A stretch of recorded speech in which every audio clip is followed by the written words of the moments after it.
ya. Jadi kita jangan hanya menyuruh anak yuk nyanyi, tapi kitanya juga nggak semangat, nggak ini. Itu kan body language-nya dikeluarkan. Oke, lanjut Bu Yola. Nah, dalam tadi visi misi yang sudah kita rancangkan, saya sudah coba selanjutnya. Nah, sikap dan perilaku yang mencerminkan misi di sini saya sudah mengkonsepkan bahwa pada guru bisa dicontohkan dengan misalkan datang dengan tepat waktu. Itu salah satu perilaku yang sudah mencerminkan visi di sekolah kita. Kemudian ada ramah kepada anak dan menyajikan pembelajaran yang menyenangkan. Nah, selain dari itu dari Bapak Ibu ada yang bisa ditambahkan. Sikap perilaku mencerminkan visi dari kita sendiri selaku guru atau tenaga pendidik. Pembelajaran berpusat pada Datang dan pulang. Tambahkan Bu Yola, datang dan pulang tepat waktu. Sikap perilaku mencerminkan visi. Ya. Ya. Oke, apalagi Pak Edi yang sudah mencerminkan tentang visi sekolah kita untuk guru ya. Saya nambah satu. Ya, Pak. Ya, harus menerapkan S5. Oh, budaya 5S ya? Iya. 5S, menerapkan budaya 5S. Budaya 5, senyum, sapa, santun, sopan, santun. Oke, budaya 5S. Ada lagi yang menambahkan? pembelajaran berpusat pada peserta didik. Pembelajaran berpusat pada peserta didik, perilaku.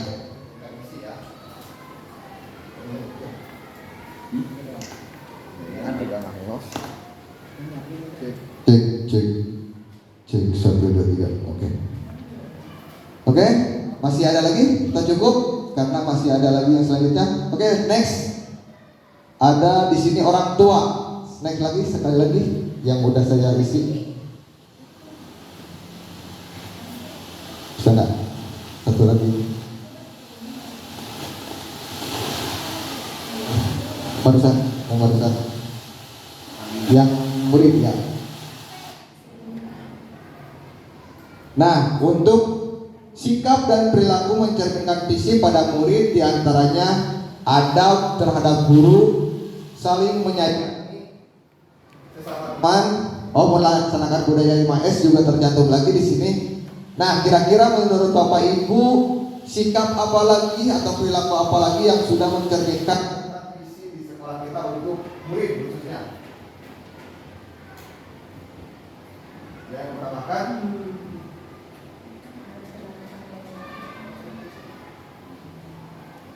berprestasi, mungkin ya berprestasi diajar di setiap perlombaan ya, destinasi ya. Saya bisa lakukan berprestasi dalam sebuah perlombaan. Sikap dan perilaku. Saya nambahin ya Pak Ibu. Ya, Empatinya tinggi. empatinya tinggi. Ya. Ya, Karena saya ngerasain sendiri waktu kan lagi bersih-bersih. Jadi di sana itu ada tumpukan ini bukan puing apa? Pohon ini ya.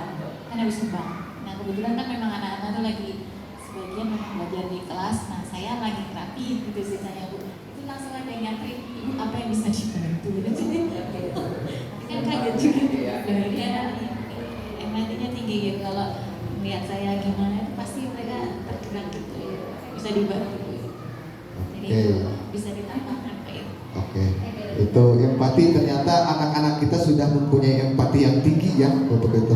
Ya, siapa dulu dong guru-gurunya yang cantik-cantik, yang ganteng-ganteng. Oke, lanjut Bu Yola. Nah, ini inisiatif Prakasa atau perubahan. Saya ingin dari Bapak dan Ibu guru dulu, sebelum nanti saya sendiri yang akan menjelaskan Prakasa perubahannya.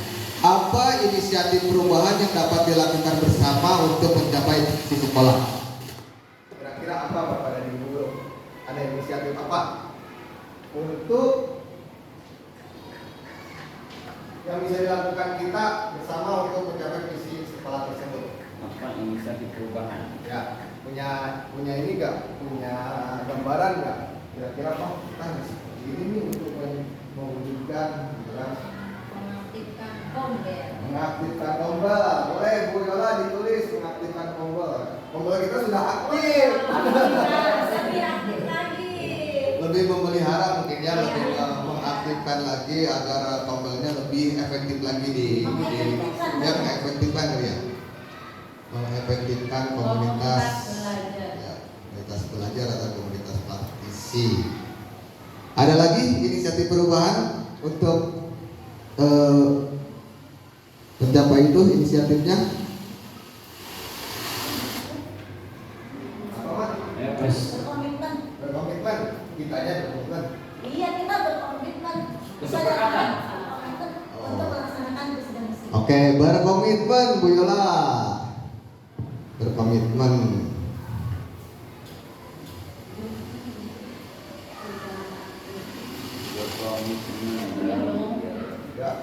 Ya.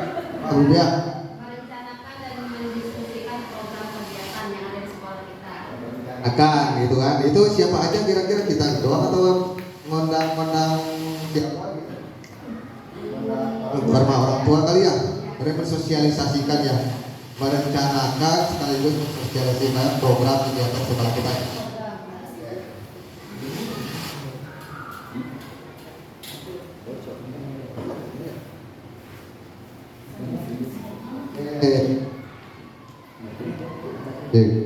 Oke, cukup.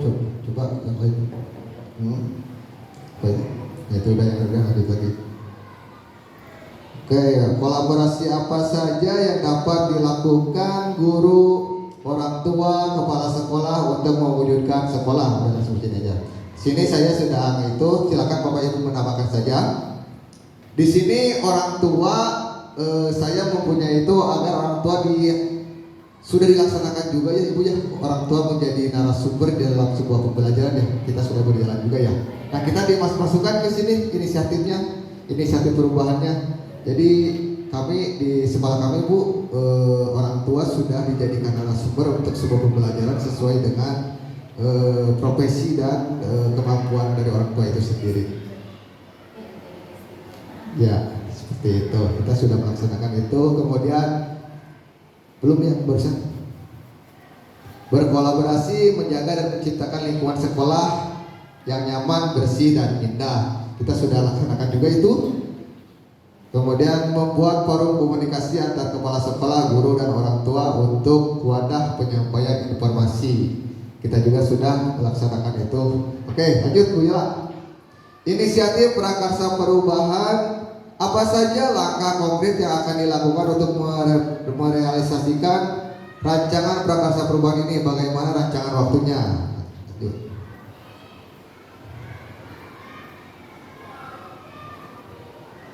Nah, di sini sudah tertuang juga. Untuk masalah waktunya itu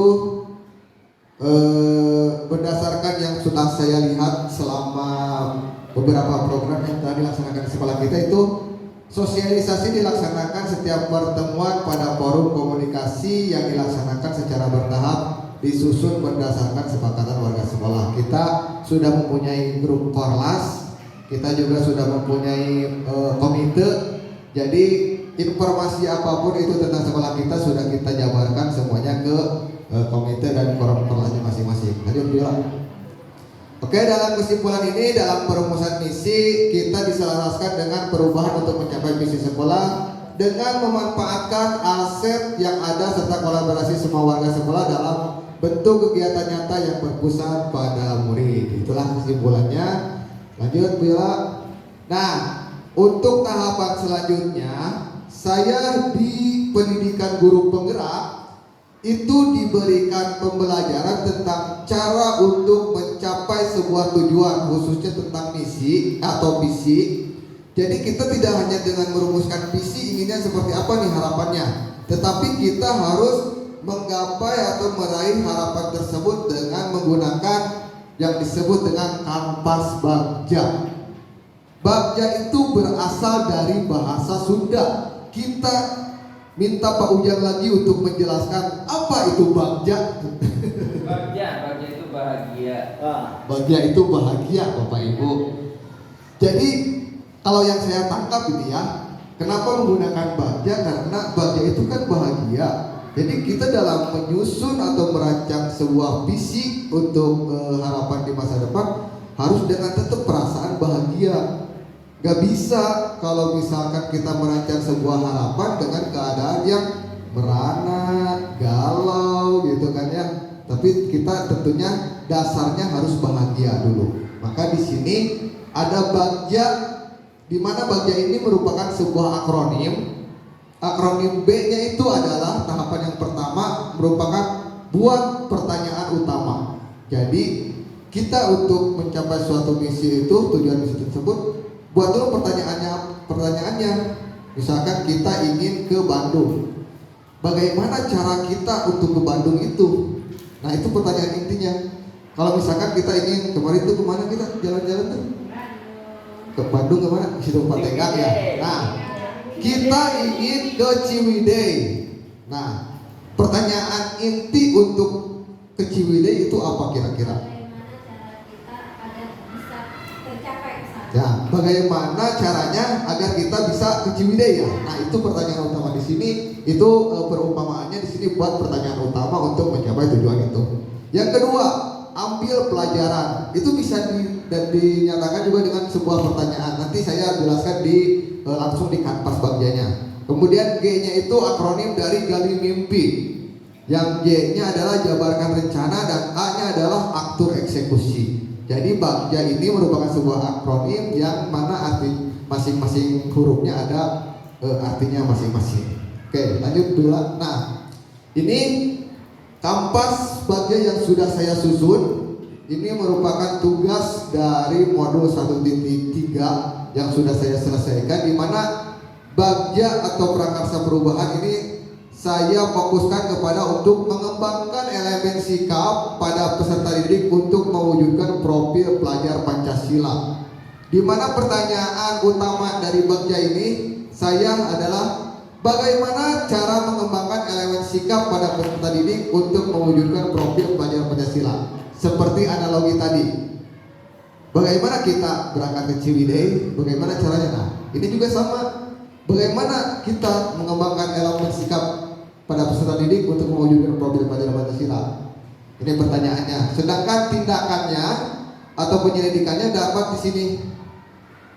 Yang pertama, untuk mewujudkan sikap peserta didik ini adalah tentunya kita harus berdiskusi dulu kepada ibu. Bu,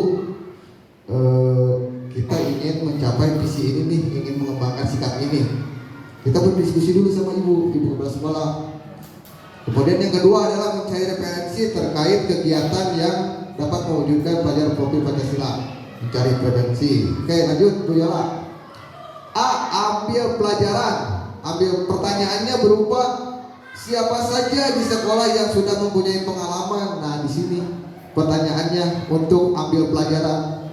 Jadi kita mengambil pelajarannya adalah siapa sih di sekolah kita yang sudah mempunyai kemampuan untuk mewujudkan profil tersebut. Kita boleh ambil contohnya misalkan Bu Ani sama Bu Ditya, karena mereka merupakan komite dari sekolah penggerak. Nah, itu bisa dijadikan referensi pertanyaan dari prakarsa perubahan ini. Siapa yang bisa kita datangi untuk dapat mewujudkan hal ini. Kemudian yang kedua, aktivitas apa yang dapat dilakukan untuk menanyakan pelaksanaan untuk kegiatan tersebut, aktivitasnya apa. Kemudian manfaat dari kegiatan yang direncanakan itu apa? Keterampilan apa yang sudah saya miliki untuk mewujudkan profil pelajar Pancasila. Jadi sebelum kita menyampaikan ke visi tersebut, kita harus berefleksi dulu. Kita punya kemampuan apa nih untuk bisa mewujudkan profil pelajar Pancasila? Gali dulu kemampuan kita sendiri. Oke? Di sini daftar tindakannya adalah mencari contoh nyata, misalkan mencari contoh nyata dari rekan sejawat tentang pembelajaran yang dapat mengembangkan sikap tersebut. Kemudian berdiskusi dengan ibu kepala sekolah atau rekan sejawat. Itu emang sering kita lakukan di dalam komunitas belajar. Kemudian mewawancarai atau meminta umpan balik kepada sekolah, rekan sejawat, siswa dan orang tua terkait mewujudkan profil pelajar Pancasila. Oke. Yang selanjutnya adalah G, itu gali mimpi. Gali mimpi itu seperti apa konsepnya? Gali mimpi itu adalah kita masuk ke pertanyaan. kebiasaan positif apa yang terjadi jika pembelajaran pengembangan ini ketika kita sudah bisa mewujudkan profil pelajar Pancasila dengan baik.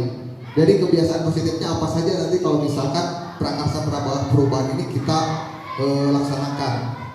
Dan selanjutnya hal baru apa nanti yang akan kita temukan ketika kita sudah mengembangkan prakarsa perubahan ini.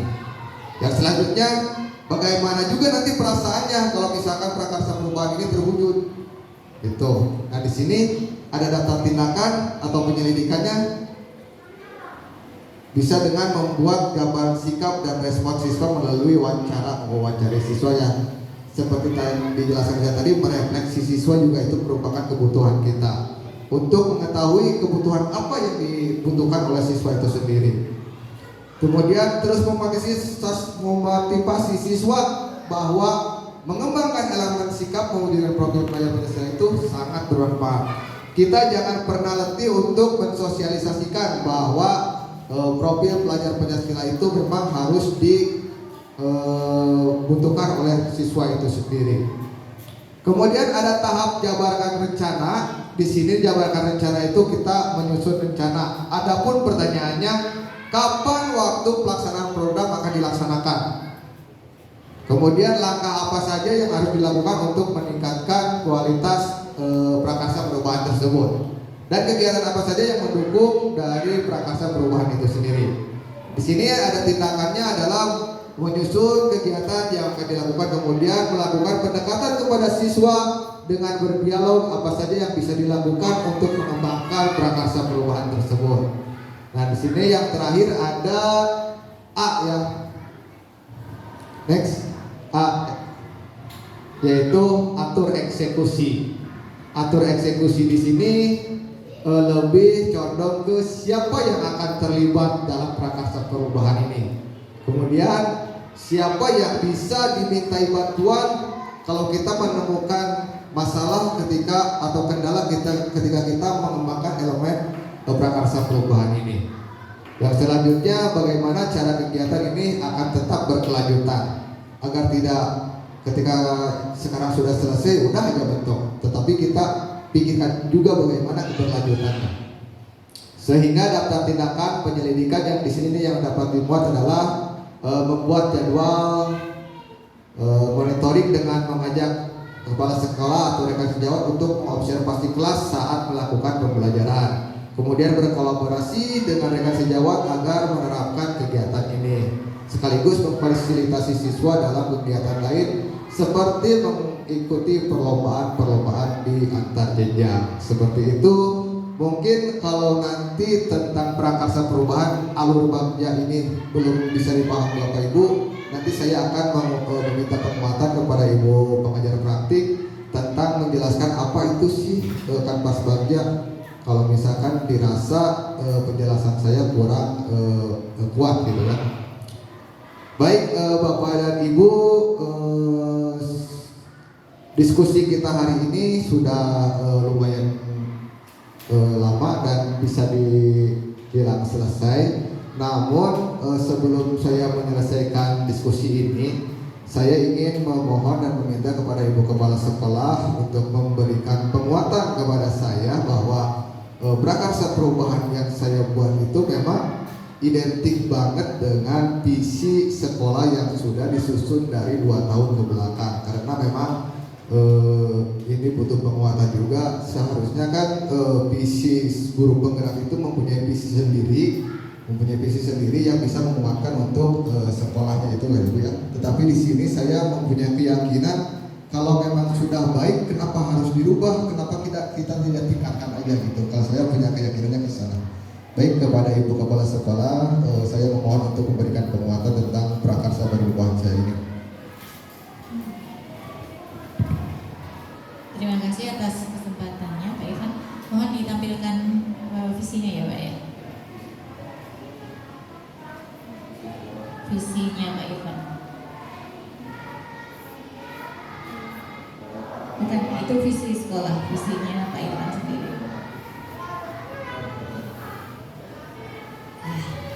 Baik Bapak Ibu sekalian, di sini saya melihat bahwa memang visi yang diangkat Pak Ivan dalam mengembangkan elemen sikap pada peserta didik untuk mewujudkan profil pelajar Pancasila sudah sejalan dengan visi sekolahnya.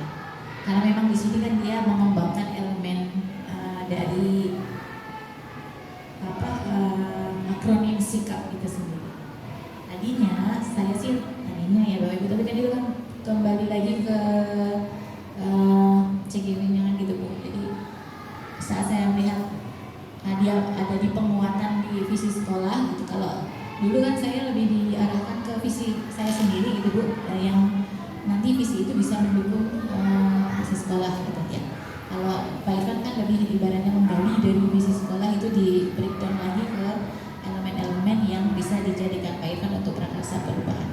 Bagi saya sih itu suatu ya apresiasi buat Bapak ya, karena kan mungkin juga orang kan jarang yang akan menggali dari visi sekolah itu, karena biasanya kita kalau di visi itu nanti pengembangannya itu akan ke misi dan ke tujuan sekolah gitu. Jadi itu udah suatu merupakan pencapaian yang sangat bagus sekali buat Bapak bisa mengembangkan elemen-elemen dari visi sekolah yang kita memang lihat dalam kenyataannya.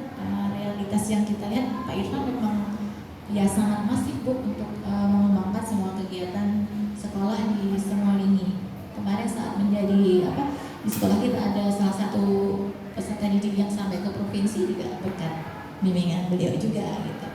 Beberapa kegiatan sekolah juga salah satunya bisa aktif, bisa ibaratnya mencapai pencapaian yang bagus juga ada andilnya Pak Irfan juga dan Bapak Ibu guru yang lain.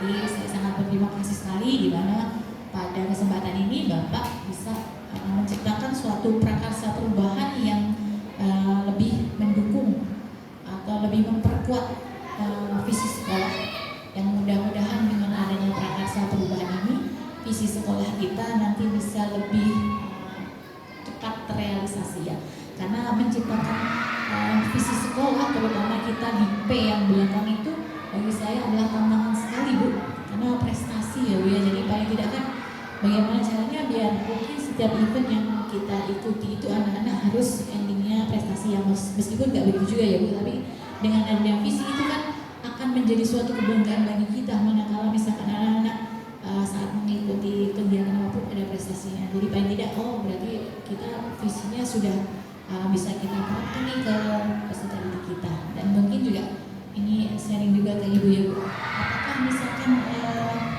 visi nih Bu kita terutama yang P-nya yang prestasi itu andai nih Bu nih dalam jangka misal 2-3 tahun ke depan tidak banyak prestasi yang kita capai, itu apakah dengan begitu visi kita itu sebenarnya tidak tepat untuk ditempatkan atau diterapkan, atau bahasanya apakah harus diganti atau mungkin bagaimana Bu? Mohon nanti sedikit Ibu ya Bu ya pendapat Ibu terkait, karena saya juga rasanya kalau bagi saya pribadi nggak apa-apa ayo kita pakai visi itu, tapi kita juga harus konsisten dan komitmen bahwa itu unsur yang ada di sehat, inovatif, kreatif, akhlak mulia dan prestasi itu ya benar-benar harus realisasi di sekolah. Sementara kalau nanti bisa ke depannya ternyata prestasinya sendiri tidak lebih bagus dari tahun sebelumnya, nah maka itu merupakan suatu ibaratnya visi yang tidak tercapai ya. Jadi sekali lagi saya ucapkan terima kasih ya ke Pak Irfan atas pencapaiannya sampai sudah modul 1.4, mudah-mudahan lancar sampai selesai nanti. Terima kasih Pak. Wassalamualaikum warahmatullahi wabarakatuh. Terima kasih kepada Ibu Kepala Sekolah yang telah memberikan penguatannya. Baik, selanjutnya mungkin akan ada refleksi dari Ibu Pengajar Praktik yang sekaligus nanti akan menutup diskusi kita hari ini. Kepadanya saya persilakan Ibu. Sambil duduk ya Bapak Ibu ya. Terima kasih Bu Cinta. Ini sangat luar biasa. Dari kemarin hari Senin saya pendampingan, kayaknya ini yang terbaik. Ya, dari semua pertanyaan item di Monef ya, di monitoring itu semua tersampaikan sama Pak Irfan. apalagi membawa suasana diskusinya ini dengan lagu-lagu, pilih ciptaan Pak Irfan sendiri, kemudian menampilkan peserta didiknya seperti itu sudah sangat mencerminkan bahwa Pak Irfan ini sudah mengimplementasikan pembelajaran itu berpusat pada murid. Nah, ini terbukti aksi nyatanya itu benar-benar terlihat gitu, jelas gitu ya, bukan katanya lagi. Orang melihat Pak Irfan itu bukan di media sosialnya saja, saya melihat dengan mata kepala sendiri pada akhirnya di sini, dan itu pencapaian yang sangat luar biasa. Benar kata Bu Cinta juga, waktu kita sama-sama di CGP 5, kebetulan saya dengan Bu Cinta sama-sama di CGP 5. Pada saat kita memaparkan visi ini hanya menekankan untuk visi kita sebagai CGP mau seperti apa sih gitu. Nah, kalau ini berbeda. Pak Irfan ini istilahnya melihat visi sekolah itu, dia berpikir bagaimana visi sekolah ini akan dikembangkan oleh dia ke depannya, dan terbukti ya Bu Cinta ya, setelah Pak Irfan hadir sebagai calon guru penggerak, beliau sudah memperlihatkan istilahnya kemampuannya dalam mengimplementasikan semua yang beliau pelajari di modul 1 sampai modul 1.1 sampai 1.4. Tentunya Pak Irfan tidak bisa sendiri Bapak Ibu. Pak Irfan butuh dukungan dari semua rekan sejawatnya, karena sejatinya yang namanya sebuah visi prakarsa perubahan ini akan terwujud bila saling berkolaborasi, saling bekerja sama satu sama lain. Artinya nanti ke depan bukan hanya Pak Irfan yang punya inisiatif, yang punya inovatif. Pak Irfan bisa mengimbaskan ke teman-teman rekan sejawatnya juga harus mampu punya inisiatif, punya inovatif. Ya, sehingga visi yang tadi kata Bu Cinta, bisa nggak kita mempertahankan elemen sikap yang tadi akronim tadi, terutama di prestasinya. Bagaimana kalau nanti di prestasinya tahun depan menurun, apakah itu dimaksud dengan kemunduran bahwa visi itu harus dirubah? Sebetulnya enggak Bu Cinta. Jadi ketika kita melihat sekolah itu berprestasi atau tidak, kita jangan melihat hanya sebelah mata. Kemarin kita dapat piala 5, kok sekarang dapat piala cuma 2 gitu ya. Tapi justru perubahan karakter peserta didik kita itu yang harus kita utamakan. Jadi bukan hanya sekedar model piala gitu ya, apresiasinya, tapi justru akan terlihat bagaimana si peserta didik ini melakukan perubahan-perubahan yang luar biasa. Dan kedepannya saya berharap Bapak Ibu di sini, saya melihat nih Bapak Ibu yang tadi sudah ikut berdiskusi punya visi juga sebetulnya gitu ya, punya impian juga seperti yang tadi sudah dituliskan di sana. Nah, coba saling berkolaborasi, saling bergandengan tangan, nggak boleh egois satu sama lain. Jadi harus yuk sama-sama kita berbarengan menuju Indonesia emas gitu kan. Apalagi Bapak Ibu didampingi oleh kepala sekolah yang backgroundnya guru penggerak. Ini sangat luar biasa dan tidak semua sekolah mendapatkan kesempatan ini. Artinya Bu Cinta sebagai guru penggerak juga, saya juga sudah melihat kepiawaian beliau dalam memimpin sekolah ini. Bapak Ibu harus istilahnya tidak perlu disuruh lagi nantinya oleh kepala sekolah. Jangan karena ada pimpinan kita baru bekerja dengan baik, tapi tidak ada pimpinan kita seenaknya, nggak seperti itu. Nah, kita ke depan pembelajaran ini harus berpusat pada murid. Jadi benar-benar yang kita utamakan ya murid. Kalau ada kata-kata menghamba kepada murid, jangan diartikan bahwa kita harus menyembah kepada murid. Tapi bagaimana kita memberikan kebahagiaan murid dalam belajar, dan itu harus terwujud gitu. Jangan mentang-mentang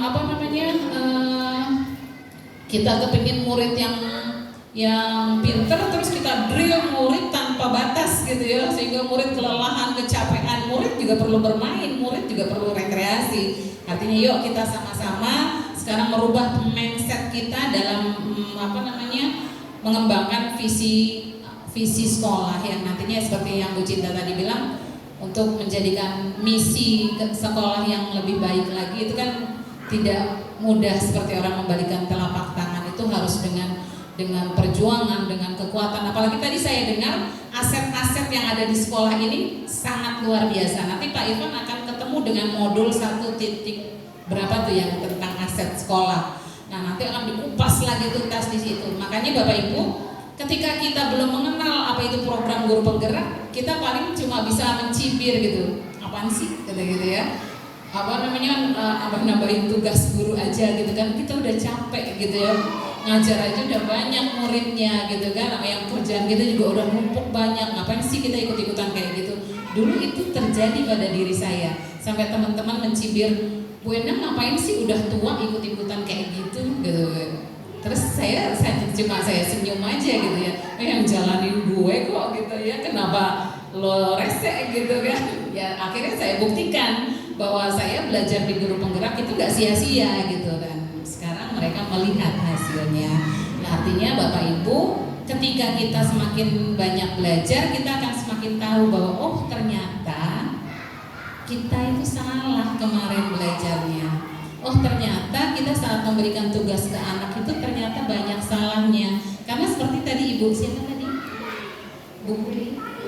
Bu Wiwi bilang unik, peserta didik kita itu unik, ya tidak sama satu sama lain. Jadi dalam pelayanannya juga tidak boleh sama. Contoh, ketika kita memberikan tugas PR gitu ya, anak-anak kerjakan buat rangkuman halaman sekian, sama